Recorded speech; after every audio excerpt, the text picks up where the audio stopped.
Fridge scooter ಇಲ್ಲದ ಮನೆಗಳಾವುದಿದ್ದೀರಿ? ನಿಮಗೆ ಕೊಡಕ್ಕಾಗಲ್ಲ ಅಂದರೆ ಕೊಡಕ್ಕಾಗಲ್ಲ ಅಂತ ಒಪ್ಕೊಳ್ಳಿ. ಅದು ಬಿಟ್ಟು ನಿಮ್ಮ ಮನೇಲಿ ಟಿ ವಿ ಇದ್ರೆ, ಫ್ರಿಡ್ಜ್ ಇದ್ರೆ, ಸ್ಕೂಟರ್ ಇಲ್ಲದಿದ್ರೆ BPL ಕಾರ್ಡ್ ಕೊಡಲ್ಲ ಅಂತ ನಾಚಿಕೆ ಬಿಟ್ಟು ಕೇಳ್ತಿದ್ದೀರಲ್ಲ, ಇದು ಇವತ್ತು ಪ್ರತಿಯೊಬ್ಬರು ಕೇಳೋ ಪ್ರಶ್ನೆ ನಮ್ಮ ಸರ್ಕಾರಕ್ಕೇನಾಗಿದೆ ಅಂತ. ಈ ಪ್ರಶ್ನೆಯನ್ನೇ ಮುಂದಿಟ್ಟುಕೊಂಡು ನಾನಿವತ್ತು ಫೇಸ್ಬುಕ್ ಲೈವಿಗೆ ಬಂದಿದ್ದೀನಿ. ನನ್ನ ಹೆಸರು ವಿಜಯಲಕ್ಷ್ಮಿ ಶಿಬರೂರು. ಸ್ನೇಹಿತರೆ, ಇವತ್ತು ಇಂಥ ಸಾಕಷ್ಟು ಗಂಭೀರ ವಿಚಾರಗಳನ್ನು ನಾವು ಚರ್ಚೆ ಮಾಡಲೇಬೇಕಾಗಿದೆ. ಎತ್ತರದ ದನಿಯಲ್ಲಿ ಸರ್ಕಾರವನ್ನು ಕೇಳಲೇಬೇಕಾಗಿದೆ. ಅದನ್ನು ಕೇಳೋ ಮುಂಚೆ ನೀವು ನಮ್ಮ ವಿಜಯ್ ಟೈಮ್ಸ್ ಚಾನಲನ್ನು ಯೂಟ್ಯೂಬಲ್ಲಿ ಸಬ್ಸ್ಕ್ರೈಬ್ ಮಾಡಿ, ಫೇಸ್ಬುಕ್ಕಲ್ಲಿ ಫಾಲೋ ಮಾಡಿ, ಲೈಕ್ ಮಾಡಿ, ಶೇರ್ ಮಾಡಿ, ಕಮೆಂಟ್ ಕೊಡಿ. ಅದೇ ರೀತಿ ನಮ್ಮ ವಿಜಯ್ ಟೈಮ್ಸ್ ಆ್ಯಪನ್ನು ಗೂಗಲ್ ಪ್ಲೇಸ್ಟೋರಲ್ಲಿ ಫ್ರೀಯಾಗಿ ಡೌನ್ಲೋಡ್ ಮಾಡ್ಕೊಳ್ಳಿ. ನಮ್ಮ ವೆಬ್ಸೈಟ್ www.vijaytimes.com ಅನ್ನು ನೀವು ವಿಸಿಟ್ ಕೊಡಿ. ಕ್ಷಣ ಕ್ಷಣದ ಸುದ್ದಿಯನ್ನು, ಸುದ್ದಿಯ ಹಿಂದಿನ ಸತ್ಯವನ್ನು ಅರ್ಥಕೊಳ್ಳೋಕ್ಕೆ ವಿಜಯ್ ಟೈಮ್ಸ್ ವೆಬ್ಸೈಟಿಗೆ ವಿಸಿಟ್ ಕೊಡ್ತಾ ಇರಿ. ಜೊತೆಗೆ ನಮ್ಮ ವಿಜಯ್ ಟೈಮ್ಸ್ ಬಳಗದ ಸದಸ್ಯರಾಗಬೇಕು ಅಂತಂದರೆ ವಾರ್ಷಿಕವಾಗಿ ಕೇವಲ 365 ರೂಪಾಯಿ ಕಟ್ಟಿ ನೀವು ಅದರ ಶಾಶ್ವತ ನಮ್ಮ ಕುಟುಂಬದ ಸದಸ್ಯರಾಗ್ಬೋದು.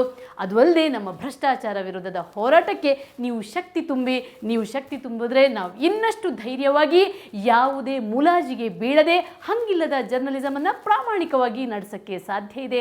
ಹಾಗಾಗಿ 365 ರೂಪಾಯಿ ಕೊಟ್ಟು ವಾರ್ಷಿಕ ಚಂದಾದಾರರಾಗಿ. ಎಸ್ ಸ್ನೇಹಿತರೆ, ನಮ್ಮ ಆಹಾರ ಮತ್ತು ನಾಗರಿಕ ಪೂರೈಕೆ ಸಚಿವರಾಗಿರುವಂಥ ಉಮೇಶ್ ಕತ್ತಿಯವರು ಇತ್ತೀಚೆಗೊಂದು ಆದೇಶ ಮಾಡಿದ್ದಾರೆ.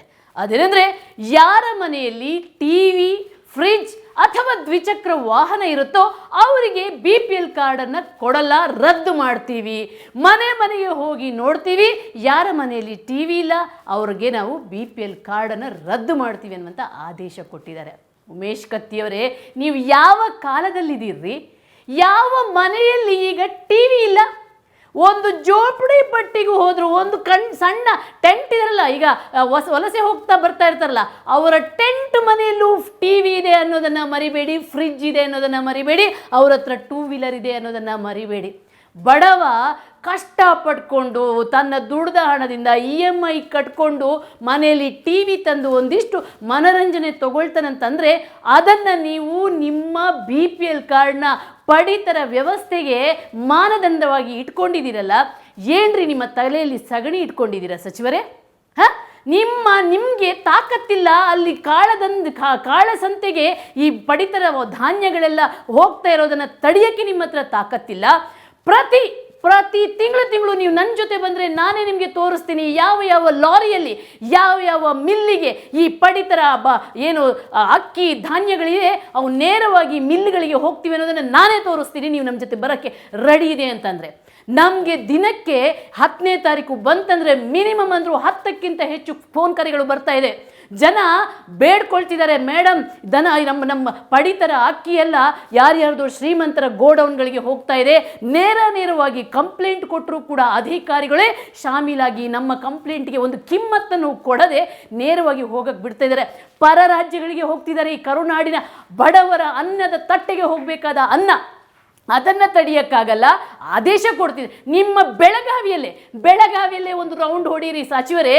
ನಿಮ್ಮ ರೌಂಡ್ ಹೊಡೆದಾಗ ಗೊತ್ತಾಗುತ್ತೆ ಎಷ್ಟು ಮಹಾರಾಷ್ಟ್ರಕ್ಕೆ, ಎಷ್ಟು ಗೋವಾಕ್ಕೆ ಅಕ್ಕಿ ಮಿಲ್ಗಳಿಗೆ ಹೋಗ್ತಾ ಇವೆ ಅನ್ನೋದನ್ನು. ಅದನ್ನು ತಡೆಯೋಕ್ಕೆ ತಾಕತ್ತಿಲ್ಲ ನಿಮ್ಮ ಹತ್ರ. ಅದನ್ನು ಬಿಟ್ಟು ಯಾರ ಮನೆಯಲ್ಲಿ ಫ್ರಿಡ್ಜ್ ಇದೆ, ಯಾರ ಮನೆಯಲ್ಲಿ TV ಇದೆ, ಯಾರ ಮನೆಯಲ್ಲಿ ಸ್ಕೂಟ್ರ್ ಇದೆ ಅವರಿಗೆ BPL ಕಾರ್ಡ್ ಕೊಡಲ್ಲ ಅಂತ ಹೇಳ್ತಿದ್ದೀರಲ್ಲ, ನಿಮಗೆ ನಾಚಿಕೆ ಆಗಲ್ಲ? ನೀವು ಶ್ರೀಮಂತರು, ನಿಮಗೆಲ್ಲ ಅನ್ನದ ಬೆಲೆ ಗೊತ್ತಿಲ್ಲ, ನಿಮಗೆ ಹಸಿವಿನ ನೋವು ಗೊತ್ತಿಲ್ಲ. ಬಡವರು ಇವತ್ತಿಗೆ ನೀವು ಫ್ರೀಯಾಗಿ ಅನ್ನ ಕೊಡ್ತಿದ್ರೆ ಎಷ್ಟು ಹಸಿದ ಹೊಟ್ಟೆಗಳು, ಅದು ಕೊರೋನಾ ಟೈಮಲ್ಲಿ ಎಷ್ಟು ಹಸಿದ ಹೊಟ್ಟೆಗಳು ಈ ಪಡಿತರ ಅಕ್ಕಿಯನ್ನೇ ನಂಬ್ಕೊಂಡು ಬದುಕ್ತಿವೆ. ಒಂದು ತಳಮಟ್ಟದ ಗ್ರಾಮೀಣ ಭಾಗದ ಜನರ ಬಳಿ ಹೋಗಿ ಎಷ್ಟೋ ಪಾಪ ವೃದ್ಧರು, ನಾನೇ ಸ್ವತಃ ಈ ನಕಲಿ ಪಡಿತರ ಕಾರ್ಡ್ಗಳ ಬಗ್ಗೆ ಸ್ಟೋರಿ ಮಾಡಲಿಕ್ಕೆ ಹೋದಾಗ ಗ್ರಾಮೀಣ ಭಾಗದಲ್ಲಿ ವೃದ್ಧರು, ಅವರಿಗೆ ಮಕ್ಕಳು ನೋಡೋರಿರಲ್ಲ, ಅವರನ್ನು ಕಾಯೋರಿಲ್ಲ, ಇವರಿಗೆ ದುಡಿಯುವ ತಾಕತ್ತಿಲ್ಲ. ಬಟ್ ತಿಂಗಳಿಗೆ ಕೊಡುವಂಥ ಆ ಅನ್ನದ ಅಕ್ಕಿಯನ್ನು ಬೇಯಿಸ್ಕೊಂಡು ತಿನ್ನುವಂಥವ್ರು ಎಷ್ಟೋ ಜನ ಇದ್ದಾರೆ ಗೊತ್ತಾ? ಇದಕ್ಕೆ ಹೋಗಿ ನೀವು HD ಕೋಟೆ ಅಂತ ಟ್ರೈಬಲ್ ಭಾಗಕ್ಕೆ ಹೋಗಿ, ಅಲ್ಲಿನ ಟ್ರೈಬಲ್ಗಳಿಗೆ ನೀವು ಅವರನ್ನು ಕಾಡಿಂದ ಓಡಿಸ್ಬಿಟ್ಟಿದ್ದೀರಾ. ಆದರೆ ಕಾಡಿಂದ ಓಡಿಸ್ಬಿಟ್ಟು ಅವ್ರ ಕೈಗೆ ಯಾವ ಕೂಲಿಯನ್ನು ಕೊಟ್ಟಿಲ್ಲ, ಕೂಲಿ ಕೊಡುವವರಿಲ್ಲ. ಇಂಥ ಬಡವರ ಅಕ್ಕಿಯನ್ನು ತಿನ್ಕೊಂಡೆ ಅವ್ರು ಜೀವನ ಮಾಡ್ತಾ ಇದ್ದಾರೆ. ಅದಕ್ಕೊಂದು ಸೊಪ್ಪು ಹಾಕಕ್ಕೆ ಅವ್ರದ್ದು ಖರೀದಿಸೋಕ್ಕೆ ಅವ್ರದ್ದು ಕಾಸಿಲ್ಲ, ಅದಕ್ಕೆ ಉಪ್ಪು ಖಾರ ಹಾಕಕ್ಕೆ ಕಾಸಿಲ್ಲ. ಆದರೂ ಕೂಡ ಈ ಏನು ಸರ್ಕಾರ ಕೊಡ್ತಿರುವಂಥ ಉಚಿತ ಏನು ಅಕ್ಕಿ ಇದೆ ಅದನ್ನು ಬೇಯಿಸ್ಕೊಂಡು ತಿನ್ನುವಂಥ ಪರಿಸ್ಥಿತಿ ಇವತ್ತಿಗೂ ನಮ್ಮ ಕರುನಾಡಲ್ಲಿದೆ ಗೊತ್ತಾ? ಈಗ ನೀವು ಟಿ ವಿ ಇದ್ದರೆ ನಾವು ಇದನ್ನು ಪಡಿತರ ಇದನ್ನು ಕಾರ್ಡನ್ನು ಕ್ಯಾನ್ಸಲ್ ಮಾಡ್ತೀವಿ ಅಂತೀರಲ್ಲ, ಯಾರ ಮನೇಲಿ ಟಿ ವಿ ಇಲ್ಲ? ನೀವೇನು ಹೊಸ ಟಿ ವಿಯೇ ಬಂದು ತೊಗೊಂಡು ಬಂದು ಇಡಬೇಕು ಅಂತ ಅಂದ್ಕೊಂಡಿದ್ದೀರಾ? ಕಷ್ಟ ಪಡ್ಕೊಂಡು ಸೆಕೆಂಡ್ ಹ್ಯಾಂಡ್ ಟಿ ವಿ ತಂದಿಟ್ಟಿದ್ರೆ, ಅಥವಾ ಸ್ಕೂಟರ್ ಅವನು ಎಷ್ಟು ಕಷ್ಟ ಪಡ್ಕೊಂಡು EMI ಕಟ್ಕೊಂಡು ಸಾಲ ಮಾಡಿ ಸೋಲ ಮಾಡಿ ಯಾವುದೋ ಒಂದು ಬಿಸ್ನೆಸ್ ಮಾಡೋಕ್ಕೋ ಅಥವಾ ಯಾವುದೋ ಒಂದು ಹಾಲು ತೊಗೊಂಡು ಹೋಗೋಕ್ಕೋ ಅಥವಾ ಯಾವುದೋ ಒಂದು ತನ್ನ ವ್ಯಾಪಾರ ಮಾಡೋಕ್ಕೋ ಒಂದು ಸ್ಕೂಟ್ರ್ ತೊಗೊಂಡಿರ್ತಾನೆ, ಅವನು ಕಷ್ಟ ಪಡ್ಕೊಂಡಿರ್ತಾನೆ. ಹಾಗಂತ ನೀವು ನಿಮ್ಮ ಮನೆಯಿಂದ ತೊಗೊಂಡೋಗಿ ಅಕ್ಕಿ ಕೊಡ್ತಿದ್ದೀರಾ ಬಡವರಿಗೆ? ನಿಮಗೆ ತಾಕತ್ತಿದ್ರೆ ಎಷ್ಟೋ ಪಡಿತರ ಇದೆಯಲ್ಲ, ನ್ಯಾಯ ಬೆಲೆ ಅಂಗಡಿ ಇದೆಯಲ್ಲ, ಅದರಲ್ಲಿ 1,000 ಕಾರ್ಡ್ ಇದೆ, ಅದರಲ್ಲಿ 400-500 ನಕಲಿ ಕಾರ್ಡ್ಗಳಿವೆ. ಅದನ್ನು ಯಾಕೆ ತಡೆಯೋಕ್ಕೆ ನಿಮ್ಮ ಹತ್ರ ಆಗ್ತಾ ಇಲ್ಲ? ಇವತ್ತಿಗೂ ಕೂಡ ಎಷ್ಟು ನಕಲಿ ಕಾರ್ಡ್ಗಳು ಓಡ್ತವೆ. ಅಧಿಕಾರಿಗಳು, ಪ್ರಾಮಾಣಿಕ ಅಧಿಕಾರಿಗಳು, ಇಷ್ಟೊಂದು ನಕಲಿ ಕಾರ್ಡ್ ಇದೆ ಅದನ್ನು ರದ್ದು ಮಾಡಿ ಅಂತಂದರೆ ಅದನ್ನು ರದ್ದು ಮಾಡೋಕ್ಕಾಗ್ತಿಲ್ಲ ನಿಮ್ಮಿಂದ. ಅದನ್ನು ಬಿಟ್ಟು ಇಂಥ ಹೇಳಿಕೆಗಳನ್ನು ಕೊಡ್ತಾ ಇದ್ರಲ್ಲ. ನಿಮ್ಮ ಸರ್ಕಾರಿ ವ್ಯವಸ್ಥೆಯಲ್ಲಿ ಭ್ರಷ್ಟರಿದ್ದಾರೆ, ಕಳ್ಳರಿದ್ದಾರೆ, ನಾನು ಅದನ್ನು ಓಪನ್ ಆಗಿ ಹೇಳಬೇಕಾಗುತ್ತೆ, ದರೋಡೆಕೋರರಿದ್ದಾರೆ. ಈ ನಿಮ್ಮ ವ್ಯವಸ್ಥೆಯನ್ನು ಸರಿಪಡಿಸಲಿಕ್ಕಾಗಲ್ಲ. ಜೊತೆಗೆ ನ್ಯಾಯಬೆಲೆ ಅಂಗಡಿಯವರೇ, ಪ್ರತಿಯೊಬ್ಬ ನ್ಯಾಯಬೆಲೆ ಅಂಗಡಿಯವನು ತೂಕದಲ್ಲಿ ಎಷ್ಟು ಮೋಸ ಮಾಡ್ತಾನೆ, ಅವನು ಬಡವರಿಗೆ ಕೊಡುವಂಥ ಅಕ್ಕಿಯಲ್ಲಿ ಎಷ್ಟು ಮೋಸ ಮಾಡ್ತಾನೆ, ಅವನು ಇದೇ ಗೋಡೌನ್ಗಳ ಜೊತೆ ನೇರ ಸಂಪರ್ಕದಲ್ಲಿ ಇಟ್ಕೊಂಡು ನಕಲಿ ಕಾರ್ಡ್ಗಳನ್ನು ಇಟ್ಕೊಂಡು ಎಷ್ಟು ಮೋಸ ಮಾಡ್ತಿದ್ದಾನೆ. ಅದನ್ನು ಸರಿಪಡಿಸಿ ಮೊದಲು. ನಕಲಿ ಕಾರ್ಡ್ಗಳನ್ನು ಮೊದಲು ರದ್ದು ಮಾಡಿ. ಯಾರ್ಯಾರ ಕೈಯಲ್ಲಿ ನಕಲಿ ಕಾರ್ಡ್ಗಳಿವೆ, ನಾಚಿಕೆ ಆಗಬೇಕು ನಿಮಗೆ. ಎಷ್ಟೆಷ್ಟೋ ಜನ ಬಿಲ್ಡಿಂಗ್ ಮೇಲೆ ಬಿಲ್ಡಿಂಗು, ಎಕರೆಗಟ್ಟಲೆ ಹೊಲಗದ್ದೆಯವ್ರ ಹತ್ರ ಇದೆ BPL, ಅದನ್ನು ನಿಮಗೆ ರದ್ದು ಮಾಡೋಕ್ಕಾಗ್ತಿಲ್ಲ. ಅದನ್ನು ಬಿಟ್ಟು ಇದು ಈಸಿ ಆಗಿದೆ.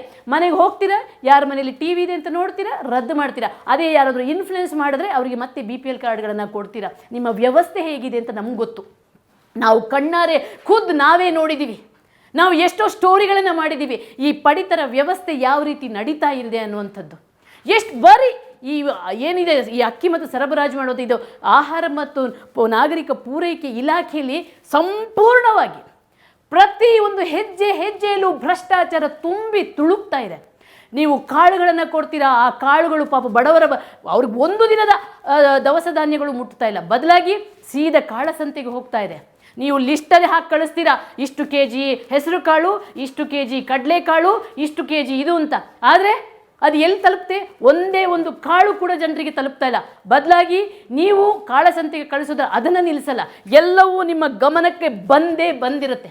ಪ್ರತಿಯೊಬ್ಬ ಅಧಿಕಾರಿಗಳಿಗೂ ಹಂತವಾಗಿ ಲಂಚ ಕಮಿಷನ್ ಹೋಗ್ತಿರೋದ್ರಿಂದಾಗಿ ಈ ಮಾಫಿಯಾ ಇಷ್ಟೊಂದು ದೊಡ್ಡದಾಗಿದ್ದು, ನೀವು ತಿಂದು ತೇಗಿ ಬಿಟ್ಟು ಕೊನೆಗೆ ಒಂದಿಷ್ಟು ಚೂರು ಅಕ್ಕಿಯ ಬೇಳೆ ಜನರಿಗೆ ತಲುಪುತ್ತೆ, ಅದು ಕೂಡ ಹುಳ ಬಿದ್ದ ಅಕ್ಕಿ ಕಾಳುಗಳು. ಅದನ್ನಾದರೂ ನೀವು ಸರಿಯಾಗಿ ಕೊಡ್ತೀರಾ? ಅಲ್ಲಿ ಗೋಡೌನಲ್ಲಿ ಹಾಕಿ ಅದನ್ನೇನೋ ಹುಳಗಳು ತಿಂದು ಅದನ್ನೇನು ಯಾರು ಮುಟ್ಟಲ್ಲ ಅಂದಾಗ ಜನರಿಗೆ ಸಾಗಿಸ್ತೀರ ನೀವು. ಇಂಥ ಅಕ್ಕಿ ಕೊಡೋಕ್ಕೂ ನೀವು ಇಂಥ ಆದೇಶವನ್ನು ಹೊರಡಿಸ್ತೀರ ಅಂತಂದರೆ ನಿಮಗೆ ನಿಜವಾಗ್ಲೂ ಕೂಡ ನಿಮಗೆ ಸರಿಯಾದ ತಾಕತ್ತಿಲ್ಲ ಈ ಒಂದು ಭ್ರಷ್ಟ ವ್ಯವಸ್ಥೆಯನ್ನು ಸರಿ ಮಾಡಿಸೋಕ್ಕೆ. ಅದಕ್ಕೋಸ್ಕರ ಇಂಥ ಹೇಳಿಕೆಗಳನ್ನು ಕೊಡ್ತೀನಿ ಅಂತ ನೇರವಾಗಿ ನಾವು ನಿಮ್ಮ ಮೇಲೆ ಆರೋಪ ಮಾಡಲೇಬೇಕಾಗಿದೆ.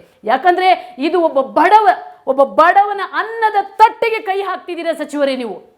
ನೀವು ಸರಿಯಾಗಿ ನಿಮ್ಮ ವ್ಯವಸ್ಥೆಯನ್ನು ಸರಿಪಡಿಸಬೇಕಾದ್ರೆ ಮೇಲಿಂದ ಕೆಳಗಿನವರೆಗಿನ ವ್ಯವಸ್ಥೆಯನ್ನು ಮಾಡಿ. ಎಷ್ಟೋ ಪ್ರಾಮಾಣಿಕ ಅಧಿಕಾರಿಗಳನ್ನು ವರ್ಗಾವಣೆ ಮಾಡಿ. ಯಾರಾದರೂ ಪ್ರಾಮಾಣಿಕ ಅಧಿಕಾರಿ ಕಾಳಸಂತೆಗೆ ಹೋಗ್ತಿರುವಂಥ ಲಾರಿಗಳನ್ನು ಹಿಡಿದ್ರೆ ಅವನ ಮೇಲೇ ಕೇಸ್ಗಳನ್ನು ಹಾಕ್ತೀರಾ, ಅವನನ್ನೇ ನೀವು ಮತ್ತೆ ಸಸ್ಪೆಂಡ್ ಮಾಡ್ತೀರಾ, ಅವನನ್ನೇ ಡಿಸ್ಮಿಸ್ ಮಾಡ್ತೀರಾ. ಆದರೆ ಪ್ರಾಮಾಣಿಕರಿಗೆ ಇಲ್ಲಿ ಒಂದು ಚೂರು ಕೆಲಸ ಮಾಡೋಕ್ಕೆ ಅವಕಾಶ ಕೊಡ್ತೀರಾ ನಿಮ್ಮ ಭ್ರಷ್ಟ ಅಧಿಕಾರಿಗಳು. ಇದೇ ದಾವಣಗೆರೆಯಲ್ಲಿ ನಾವು ಎಷ್ಟು 30,000ಕ್ಕೂ ಹೆಚ್ಚು ನಕಲಿ ಕಾರ್ಡ್ಗಳು ಇವೆ ಅಂತ ಹೇಳಿದಾಗ ಆ ಅಧಿಕಾರಿಯ ವಿರುದ್ಧ ಇವತ್ತಿನವರೆಗೆ ನಿಮ್ಮಿಂದ ಕ್ರಮ ಕೈಗೊಳ್ಳಕ್ಕಾಗಲಿಲ್ಲ, ಆ ಭ್ರಷ್ಟ ಅಧಿಕಾರಿಯ ವಿರುದ್ಧ. ಅದನ್ನು ಬಿಟ್ಟು ಒಬ್ಬ ಪ್ರಾಮಾಣಿಕ ಅಧಿಕಾರಿಯನ್ನು ವರ್ಗಾವಣೆ ಮಾಡಿ ಆತ್ಮಹತ್ಯೆ ಮಾಡಿಸುವಂಥ ಹಂತಕ್ಕೆ ನೀವು ತಲುಪಿಸಿದ್ರೆ ನಿಮ್ಮ ಇಲಾಖೆ. ಇಂಥ ಇಲಾಖೆ ಇಷ್ಟೊಂದು ಭ್ರಷ್ಟಾಚಾರವನ್ನು ಇಟ್ಕೊಂಡಿರುವಂಥ ಇಲಾಖೆಯಲ್ಲಿ ಒಂದು ಸೂಜಿ ಮೊನೆಯಷ್ಟು ಭ್ರಷ್ಟಾಚಾರವನ್ನು ನಿಮಗೆ ಕಡಿಮೆ ಮಾಡೋಕ್ಕಾಗಿಲ್ಲ. ಬದಲಾಗಿ ಬಡವರ ಮನೆಯ ಮೇಲಿನ ಫ್ರಿಜ್ಜು, ಬಡವರ ಮನೆಯಲ್ಲಿರುವಂಥ TV ಮೇಲೆ ಕಣ್ಬಿತ್ತ ಸಚಿವರೇ. ನಿಮಗೆ ಆ ಭ್ರಷ್ಟಾಚಾರಗಳು ಏನೂ ಕಾಣಲಿಲ್ಲಲ್ಲ? ಹೌದು, ನೀವು ಶ್ರೀಮಂತರು, ನಿಮಗೆ ಅದು ಹಸಿವಿನ ನೋವು ಹೇಗೆ ಗೊತ್ತಾಗುತ್ತೆ ಹೇಳಿ? ಇವತ್ತು ನೀವು ಈ ರೀತಿ ಹೇಳಿಕೆ ಕೊಟ್ಟಿರೋದು ನಿಮ್ಮ ಮನೋಸ್ಥಿತಿಯನ್ನು ತೋರಿಸುತ್ತೆ. ನಿಮ್ಮ ಸರ್ಕಾರ ಯಾವ ರೀತಿ ಬಡವರ ವಿರುದ್ಧವಾಗಿದೆ ಅನ್ನೋದನ್ನು ತೋರಿಸುತ್ತೆ. ಇದು ಒಂದೇ ವಿಚಾರ ಅಲ್ಲ ಸಚಿವರೇ. ಇವತ್ತು ಪೆಟ್ರೋಲು ಡೀಸೆಲ್ ದರ ಗಗನಕ್ಕೆ ಏರ್ತಾನೆ ಇದೆ. ಇದರಿಂದಾಗಿ ಒಬ್ಬ ಸಾಮಾನ್ಯ ಬಡವ ಯಾಕೆ ಸಾಮಾನ್ಯ ತಿಂಗಳ ಸಂಬಳ ತಗೊಳ್ಳುವವನಿಗೆ ಅಕ್ಕಿ ಬೇಳೆ ಕಾಳು ತಗೊಳಕ್ಕಾಗ್ತಿಲ್ಲ. ಅವನು BPL ಕಾರ್ಡ್ ಬೇಕು ಅಂತ ಹಪಹಪಿಸುವಂಥ ಕಾಲ ಬಂದಿದೆ. ಇವತ್ತು ಸಂಬಳದಲ್ಲಿ ಸಿಗುವಂಥ ಸಂಬಳದಲ್ಲಿ ನ್ಯಾಯಯುತವಾಗಿ ತಿಂಗಳಿಗೆ ಅನ್ನ ಕಾಳು ಅಕ್ಕಿ ಕಾಳು ಬೇಳೆ ತಗೊಳಕ್ಕಾಗ್ತಿಲ್ಲ. ಯಾಕಂದರೆ ದರ ಏರ್ತಾನೆ ಇದೆ. ಇವತ್ತು 90ರ ಗಡಿ ದಾಟಿ ಬಿಟ್ಟಿದೆ ಬೆಂಗಳೂರಲ್ಲಿ ಪೆಟ್ರೋಲಿದ್ದು. ಸೊ ಯಾವ ರೀತಿ ಈ ರೀತಿ ದರ ಏರಿದ್ರೆ ನ್ಯಾಚುರಲ್ ಆಗಿ ಎಲ್ಲಿ ಪೆಟ್ರೋಲ್ ಡೀಸೆಲ್ ದರ ಏರುತ್ತೋ ಆವಾಗ ಸಾಮಾನ್ಯ ವಸ್ತುವಿನ ದರ ಅದು ಫಿನಾಮಿನೇ ಹಾಗೆ ಅಲ್ವಾ. ಅಲ್ಲಿ ಪೆಟ್ರೋಲ್ ದರ ಸಾಗಾಣಿಕೆ ದರ ಜಾಸ್ತಿ ಆಗುತ್ತಂತಂದರೆ ಇಲ್ಲಿ ನಾವು ಅಕ್ಕಿ ಬೇಳೆ ಸೊಪ್ಪು ತರಕಾರಿ ಹಣ್ಣು ಹಂಪಲು ಪ್ರತಿಯೊಂದು ಹಾಲಿಂದ ಹಿಡಿದು ಮೊಟ್ಟೆಯಿಂದ ಹಿಡಿದು ಪ್ರತಿಯೊಂದರ ಬೆಲೆ ಜಾಸ್ತಿ ಆಗ್ತಾನೆ ಹೋಗುತ್ತೆ. ಹಾಗಾಗಿ ಇಲ್ಲಿ ಜನಸಾಮಾನ್ಯನೇ ಆ ದರ ಏರಿಕೆಯಿಂದ ತತ್ತರಿಸ ಹೋಗ್ತಾ ಇದ್ದಾನೆ. ಅಂಥ ಸಂದರ್ಭದಲ್ಲಿ ನೀವು BPL ಕಾರ್ಡಿಗೂ ನೀವು ಕಣ್ಣು ಹಾಕ್ತೀರ ಅಂತಂದರೆ ನಾವು ಕೂಡ ಇವತ್ತು BPL ಕಾರ್ಡ್ ಬೇಕು ಅನ್ನುವಂಥ ಪರಿಸ್ಥಿತಿ ಬರ್ತಾ ಇದೆ. ಅಂದರೆ ಬಡತನದ ರೇಖೆ ಇದೆಯಲ್ಲ ಅದು ಜಾಸ್ತಿ ಆಗ್ತಾನೆ ಇದೆ. ಬಡವರ ಪ್ರಮಾಣ ದಿನದಿನಕ್ಕೆ ಜಾಸ್ತಿ ಆಗ್ತಾ ಇದೆ. ಯಾಕಂದರೆ ಕೊರೋನಾ ಕೊಟ್ಟಂಥ ಏಟಿನಿಂದ ನಿರುದ್ಯೋಗ ಸಮಸ್ಯೆ ತಾಂಡವಾಡ್ತಿದೆ. ಎಲ್ಲಂದ್ರಲ್ಲಿ ಉದ್ಯೋಗ ಕೊಡಿ ಅಂತ ಯುವಕರು ಕೇಳ್ತಾ ಇದ್ದಾರೆ. ಪ್ರತಿಯೊಬ್ಬರು ಕೂಡ ಹೋಗಿ ನಿರುದ್ಯೋಗದಿಂದ ತತ್ತರಿಸಿ ಹೋಗ್ತಾ ಇದ್ದಾರೆ. ಇಂಥ ಸಂದರ್ಭದಲ್ಲಿ ಪೆಟ್ರೋಲ್ ದರ ಕೂಡ ಜಾಸ್ತಿ ಆಗ್ತಾ ಇದೆ. ಈಗ ಯಾವನು ಕೂಡ ಕ್ರೂಡ್ ಆಯಿಲ್ ಬೆಲೆ 56ರ ಮಟ್ಟದಲ್ಲಿದೆ. ಆದರೆ ನಮ್ಮ ಪೆಟ್ರೋಲ್ ದರ 90-100ರ ಗಡಿ ಇನ್ನೊಂದು ಕೆಲವೇ ದಿನಗಳಲ್ಲಿ 100ರ ಗಡಿ ದಾಟಿದರೂ ಕೂಡ ಆಶ್ಚರ್ಯ ಪಡಬೇಕಾಗಿಲ್ಲ. ಸ್ನೇಹಿತರೆ, ಒಂದು ಮಾತ್ರ ನೆನ್ಪಿಟ್ಕೊಳ್ಳಿ, ನಾನು ಪದೇ ಪದೇ ನಿಮ್ಮನ್ನು ಎಚ್ಚರಿಸ್ತಾ ಇದ್ದೀನಿ. ನೋಡಿ, ನಾವು ಇವತ್ತು ನಮ್ಮ ಮೇಲೆ ಆಗ್ತಿರುವಂಥ ಅನ್ಯಾಯ ಅಥವಾ ಇದು ಅನ್ಯಾಯ ಅಲ್ಲ ರೀ, ಇದು ಒಂದು ಕನಿಷ್ಠ ಪ್ರಜೆಯಾಗಿ ನಮ್ಮ ಬದುಕಿನ ಪ್ರಶ್ನೆ. ಇದು ಬದುಕಿನ ಪ್ರಶ್ನೆ. ಇವತ್ತು ಬೆಲೆ ಏರ್ತಾ ಹೋಗ್ತದೆ, ನಾಳೆ ಫೀಸ್ ಜಾಸ್ತಿ ಆಗುತ್ತೆ, ಸಂಬಳ ಜಾಸ್ತಿ ಆಗೋದಿಲ್ಲ, ಬದಲಾಗಿ ಉಳಿದ ಎಲ್ಲ ಫೀಸ್ಗಳು ಹೆಚ್ಚುತ್ತಾ ಹೋಗ್ತವೆ. ವಿದ್ಯುತ್ ಜಾಸ್ತಿ ಆಗುತ್ತೆ, ಟಿಕೆಟ್ ದರ ಗೊತ್ತಿಲ್ಲದಂತೆ ಜಾಸ್ತಿ ಮಾಡಿದ್ದಾರೆ. ಇನ್ನು ಗ್ಯಾಸ್ ಅಂತೂ 50 ರೂಪಾಯಿ ಗೊತ್ತಿಲ್ಲದಂಗೆ ಜಾಸ್ತಿ ಆಗಿ ನಮ್ಮ ಏನಂತ ಜೋಬಿಗೆ ಗ್ಯಾಸ್ ಹಾಕಿಬಿಟ್ರು, ಅಂದರೆ ಬೆಂಕಿ ಹಾಕಿಬಿಟ್ರು. ಸೊ ಇದು ಒಂದೊಂದು ಸ್ಯಾಂಪಲ್ಗಳಷ್ಟೇ. ಈ ಸ್ಯಾಂಪಲ್ಗಳು ಪಟ್ಟಿ ಜಾಸ್ತಿ ಆಗ್ತಾನೆ ಹೋಗುತ್ತೆ. ಪ್ರಜೆಗಳು ಬೀದಿಗಿಳಿದು ಹೋರಾಟ ಮಾಡಿ ತಮ್ಮ ಪ್ರತಿಭಟನೆಯನ್ನು ವ್ಯಕ್ತಪಡಿಸಲಿಲ್ಲ, ಪ್ರಶ್ನಿಸಿಲ್ಲ ಸರ್ಕಾರವನ್ನಂತಂದರೆ ಇದು ನಿಜವಾಗ್ಲೂ ಅತ್ಯಂತ ಗಂಭೀರವಾದ ಪರಿಸ್ಥಿತಿಯಲ್ಲಿ ತಲುಪುತ್ತೆ ಅನ್ನೋದರಲ್ಲಿ ಅನುಮಾನವೇ ಇಲ್ಲ. ಸರ್ಕಾರದ ಬೊಕ್ಕಸ ಖಾಲಿಯಾಗಿ ಕೂತಿದೆ, ಭ್ರಷ್ಟಾಚಾರ ತಾಂಡವಾಡ್ತಾ ಇದೆ, ಬೆಲೆ ಏರಿಕೆ ಏರ್ತಾನೆ ಇದೆ, ಜಾಸ್ತಿ ಆಗ್ತಾನೆ ಇದೆ.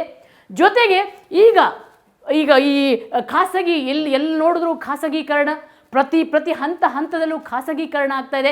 ಖಾಸಗೀಕರಣದ ದುಷ್ಪರಿಣಾಮವನ್ನು ಈಗಾಗಲೇ ನಾವು ಶಿಕ್ಷಣ ವ್ಯವಸ್ಥೆಯಲ್ಲಿ ಕಾಣ್ತಾ ಇದ್ದೀವಿ. ಮೊನ್ನೆ ಯಾವ ರೀತಿ ಸರ್ಕಾರ ಒಂದು ಗಟ್ಟಿ ನಿರ್ಧಾರ ಮಾಡಿ 30%ಅನ್ನು ಶುಲ್ಕ ಕಡಿತಗೊಳಿಸಿತ್ತು. ಆದರೆ ಅದನ್ನು ಖಾಸಗಿ ಶಾಲೆಯವರು ವಿರೋಧ ವ್ಯಕ್ತಪಡಿಸಿದ್ರು. ಸರ್ಕಾರ ಬದ್ಧವಾಗಿ ಕೊಡಲೇಬೇಕು, 30% ಕಟ್ ಮಾಡಿ ಮಕ್ಕಳಿಗೆ ಫೀಸ್ ತಗೋಬೇಕು. ಅಂದರೆ ಒಬ್ಬ ಪಾಪ ವಿದ್ಯಾರ್ಥಿ ಎಕ್ಸಾಮಿಗೆ ಕೂತಿದ್ದಾನೆ. ಈ ಖಾಸಗಿ ಶಾಲೆಯವರು ಎಷ್ಟು ಕ್ರೂರಿಗಳು, ಎಷ್ಟು ಹೃದಯಹೀನರು ಅನ್ನೋದನ್ನು ನಾವು ಒಂದು ಉದಾಹರಣೆ ಹೇಳಬೇಕಾಗತ್ತೆ. ಪಾಪ ಆ ಹುಡುಗ ಎಕ್ಸಾಮಿಗೆ ಕೂತಿದೆ, ಅಲ್ಲಿಂದ ಅವನನ್ನು ಅವಮಾನ ಮಾಡಿ ಅವನನ್ನು ಅಲ್ಲಿ ಪರೀಕ್ಷಾ ಕೊಠಡಿಯಿಂದ ಅವನನ್ನು ಹೊರಗೆ ದಬ್ಬಿದ್ರು. ಆ ಹುಡುಗ ಎಷ್ಟು ಘಾಸಿಯಾಗಿರಬೇಕು. ಫೀಸ್ ಕಟ್ಟದ ಕಾರಣಕ್ಕೆ ತನಗೆ ಪರೀಕ್ಷೆ ಕಟ್ಟಲಿಕ್ಕಾಗಲಿಲ್ಲ, ತನ್ನನ್ನು ಅವಮಾನ ಮಾಡಿ ಕೊಠಡಿಯಿಂದ ಹೊರಗೆ ಹಾಕಿದ್ರು ಅಂದಾಗ ಆತ್ಮಹತ್ಯೆ ಯತ್ನ ಮಾಡ್ತಾನೆ. ಸ್ನೇಹಿತರೆ, ಇದು ನಮ್ಮ ಈ ಖಾಸಗೀಕರಣದ ಕ್ರೌರ್ಯವನ್ನು ತೋರಿಸುತ್ತೆ. ಇವತ್ತು ಒಂದು ಹುಡುಗಂದು ಆಗಿದೆ, ಒಂದು ಸುದ್ದಿ ಆಗಿದೆ ಅಂತ ಎಷ್ಟು ಮಕ್ಕಳಿಗೆ ಅವಮಾನ ಆಗ್ತಿರಬಹುದು, ಎಷ್ಟು ಮಕ್ಕಳನ್ನು ಪರೀಕ್ಷಾ ಕೊಠಡಿಯಿಂದ ಹೊರಗೆ ಕಳಿಸ್ತಾ ಇರ್ಬೋದು ಈ ಖಾಸಗಿ ಶಾಲೆಯವರು ಅನ್ನೋದನ್ನು ಅರ್ಥ ಮಾಡ್ಕೋಬೇಕು. ಅಂದರೆ ಖಾಸಗೀಕರಣ ಜಾಸ್ತಿ ಆಗ್ತಿದೆ, ಸಾರ್ವಜನಿಕ ಉದ್ದಿಮೆಗಳ ಮಾರಾಟ ಹೆಚ್ಚಾಗ್ತಾ ಇದೆ, ದರ ಏರಿಕೆ ಆಗ್ತಾ ಇದೆ. ಈ ಸಚಿವರು ಇಂಥ ಒಂದೊಂದು ಹೇಳಿಕೆಗಳನ್ನು ಕೊಟ್ಟು ಜನರನ್ನು ಅವಮಾನ ಮಾಡ್ತಾ ಇದ್ದಾರೆ. ಈ ವ್ಯವಸ್ಥೆಯ ವಿರುದ್ಧ ಹೋರಾಡಲೇಬೇಕಾಗಿದೆ ಅಲ್ಲ ಸ್ನೇಹಿತರೆ. ಹೋರಾಡಲಿಲ್ಲ ಅಂದರೆ ಮುಂದೊಂದು ದಿನ ಭಾರಿ ಸಂಕಷ್ಟದ ದಿನಗಳು ಕಾದಿವೆ ಅನ್ನೋದರಲ್ಲಿ ಅನುಮಾನವೇ ಇಲ್ಲ. ಹಾಗಾಗಿ ನಮ್ಮ ಸುತ್ತಮುತ್ತಲೂ ನಡೆಯುವಂಥ ಈಗ ಏನು ದೌರ್ಜನ್ಯಗಳಿದೆ ಅದರ ವಿರುದ್ಧ ಹೋರಾಡಲೇಬೇಕಾಗುತ್ತೆ. ವಿಜಯ್ ಟೈಮ್ಸ್ ನಿರಂತರವಾಗಿ ಇಂಥ ದನಿಗಳಿಗೆ ದನಿಯಾಗಿ ನಿಂತಿರುತ್ತೆ. ಅದಲ್ಲದೆ ನಿಮ್ಮ ಸುತ್ತಮುತ್ತಲೇನಾದರೂ ಅಕ್ರಮ, ಅನಾಚಾರ, ಭ್ರಷ್ಟಾಚಾರಗಳು ನಡೀತಾ ಇದ್ದರೆ ನಮ್ಮನ್ನು ಖಂಡಿತವಾಗಿಯೂ ಸಂಪರ್ಕಿಸ್ಬೋದು. ನಮ್ಮ ಸಿಟಿಸನ್ ಜರ್ನಲಿಸ್ಟ್ ಅನ್ನುವಂಥ ವೇದಿಕೆ ಇದೆ. ನೀವೇ ಅಲ್ಲಿ ವರದಿಗಾರರಾಗಿ ನಿಮ್ಮ ಸುತ್ತಮುತ್ತಲೂ ನಡೆಯುವಂಥ ಅನ್ಯಾಯ ಆಗಲಿ ಅಥವಾ ಇಂಥ ನಿಮಗೆ ಏನು ಜನರ ಮೇಲೆ ಆಗುವಂಥ ದೌರ್ಜನ್ಯದ ವಿರುದ್ಧ ದನಿ ಎತ್ತಿ ಮಾತಾಡಲಿಕ್ಕೆ ನಾವು ವೇದಿಕೆಯನ್ನು ಕಲ್ಪಿಸ್ತಿದ್ದೀವಿ. ನಮ್ಮ ನಂಬರ್ ನಿಮ್ಗೆ ಗೊತ್ತೇ ಇದೆ, 8317 8317398486. ಮತ್ತೊಮ್ಮೆ ಹೇಳ್ತಾ ಇದ್ದೀನಿ, 8317398486 ಈ ನಂಬರ್ಗೆ ಸಂಪರ್ಕಿಸಿ. ನಿಮ್ಮ ನೀವೇನು ಮಾಡಬೇಕಂದ್ರೆ ನಿಮ್ಮ ಸುತ್ತಮುತ್ತಲು ನಡೆಯುವಂಥ ಅಕ್ರಮ, ಅನಾಚಾರ, ದೌರ್ಜನ್ಯದ ವಿಡಿಯೋ ಮಾಡಿ, ಮೊಬೈಲಲ್ಲೇ ವಿಡಿಯೋ ಮಾಡಿ, ಜೊತೆಗೆ ಜನರ ಇಂಟರ್ವ್ಯೂವನ್ನು ತಗೊಳ್ಳಿ, ನಮ್ಮ ಈ ವಾಟ್ಸಪ್ ನಂಬರಿಗೆ ಕಳಿಸಿ. ನಾವು ಅದನ್ನು ನೀಟಾಗಿ ಎಡಿಟ್ ಮಾಡ್ತೀವಿ, ನಿಮಗೆ ನಾವು ವಿಷಯನ ತಿಳಿಸ್ತೀವಿ. ಅದು ಅಲ್ಲದೆ ಏನಾದರೂ ದೊಡ್ಡ ಹಗರಣಗಳು ಅಥವಾ ನಿಮ್ಮ ಹೆಸರನ್ನು ಗುಪ್ತವಾಗಿ ಇಡಬೇಕು ಅಂತಂದರೆ ನಮ್ಮ ಕವರ್ ಸ್ಟೋರಿ ತಂಡ ಸದಾ ಸಜ್ಜರಿರ್ತದೆ. ನೀವಿದ್ದಲ್ಲಿಗೆ ನಾವು ಬಂದು ಸ್ಟೋರಿಯನ್ನು ಮಾಡ್ತೀವಿ, ನಿಮ್ಮ ಹೆಸರನ್ನು ಗೌಪ್ಯವಾಗಿ ಇಡಲಾಗುತ್ತೆ. ಜೊತೆಗೆ ಡಟ್ಟಿ ಫುಡ್ ಸೀಕ್ರೆಟ್ ಕೂಡ ಇದೆ. ನಿಮ್ಮ ಸುತ್ತಮುತ್ತಲು ನಡೆಯುವಂಥ ಅಕ್ರಮ ಏನು ಕಲಬೆರಕೆ ವ್ಯವಹಾರಗಳಿವೆ, ಆ ವಿಷ ಆಹಾರ ಮಾಫಿಯಾದ ವಿರುದ್ಧ ದನಿ ಎತ್ತಬೇಕು ಅಂದರೆ ನಮ್ಮ ನಂಬರಿಗೆ ನೀವು ಕಾಂಟ್ಯಾಕ್ಟ್ ಮಾಡಿ, ನಾವು ಅದನ್ನು ಕೂಡ ಬಯಲಿಗೆಳಿತೀವಿ. ಸ್ನೇಹಿತರೆ, ಭ್ರಷ್ಟಾಚಾರ ವಿರುದ್ಧದ ಹೋರಾಟಕ್ಕೆ ವಿಜಯ ಟೈಮ್ಸ್ ಯಾವಾಗಲೂ ಮುಂದಾಗಿರುತ್ತೆ. ಆದರೆ ನೀವು ನಮ್ಮ ಚಾನಲನ್ನು ಯೂಟ್ಯೂಬಲ್ಲಿ ಸಬ್ಸ್ಕ್ರೈಬ್ ಮಾಡಿ, ಜೊತೆಗೆ ಫೇಸ್ಬುಕ್ಕಲ್ಲಿ ಫಾಲೋ ಮಾಡಿ. ಅದೇ ರೀತಿ ನಮ್ಮ ವಾರ್ಷಿಕ ಚಂದಾದಾರರಾಗಬೇಕಾದ್ರೆ ₹365 ನೀವು ವರ್ಷಕ್ಕೆ ಕಟ್ಟಬೇಕು. ಆದರೆ ಯೂಟ್ಯೂಬಲ್ಲಿ ಒಂದು ಡಿಸ್ಕ್ರಿಪ್ಷನ್ ಇರುತ್ತೆ, ಅಲ್ಲಿ ನೀವು ಬಟನನ್ನು ಒತ್ತಿದ್ರೆ ನಿಮಗೆ ಇನ್ಸ್ಟಾ ಮೋಜೋ ಲಿಂಕ್ ಸಿಗುತ್ತೆ. ಆ ಇನ್ಸ್ಟಾ ಮೋಜೋ ಲಿಂಕನ್ನು ಒತ್ತಿದ್ರೆ ಯಾವ ರೀತಿ ₹365 ಸಬ್ಸ್ಕ್ರೈಬ್ ಮಾಡಬಹುದು ಅನ್ನೋದನ್ನು ಅಲ್ಲಿ ಮಾಹಿತಿಯನ್ನು ಕೊಟ್ಟಿರ್ತಾರೆ. ದಯವಿಟ್ಟು ನೀವು ಸಬ್ಸ್ಕ್ರೈಬ್ ಆಗಿ ನಮ್ಮ ಭ್ರಷ್ಟಾಚಾರ ವಿರುದ್ಧದ ಹೋರಾಟಕ್ಕೆ ಇನ್ನಷ್ಟು ಬಲ ಕೊಡಿ. ವಿಜಯ್ ಟೈಮ್ಸ್ ಆ್ಯಪನ್ನು ನೀವು ಗೂಗಲ್ ಪ್ಲೇಸ್ಟೋರಲ್ಲಿ ಫ್ರೀಯಾಗಿ ಡೌನ್ಲೋಡ್ ಮಾಡ್ಕೋಬೋದು. ನಮ್ಮ ವೆಬ್ಸೈಟ್ www.vijaytimes.com ವಿಸಿಟ್ ಕೊಡಿ. ಕ್ಷಣ ಕ್ಷಣದ ಸುದ್ದಿಯನ್ನು ಪಡ್ಕೊಳ್ಳಿ, ಸುದ್ದಿ ಹಿಂದಿನ ಸತ್ಯವನ್ನು ತಿಳ್ಕೊಳ್ಳಿ. ಬದಲಾವಣೆಯ ಹಾದಿ Vijay Times. Thank you very much.